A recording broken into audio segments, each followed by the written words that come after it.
Qu'est-ce qui forge une réelle identité au-delà des apparences? Les couleurs, les symboles, la spiritualité, les liens familiaux, tout se mêle, comme dans le travail de l'artiste Barbara Azei d'Antoni.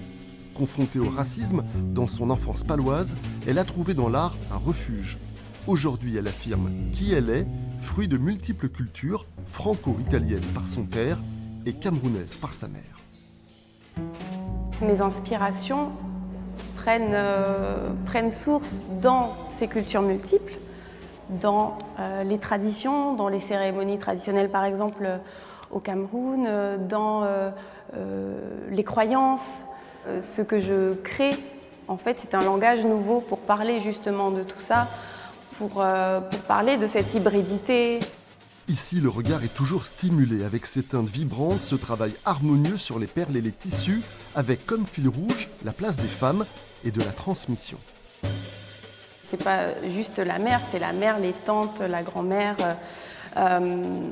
Ça influe beaucoup dans mon travail, cette célébration en fait aussi de la féminité, de la transmission à travers des femmes qui comptent.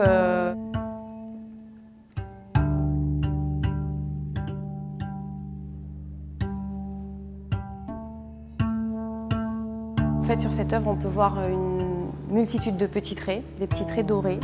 Ces traits représentent les vivants. En fait, on peut imaginer que chaque petit trait représente un être.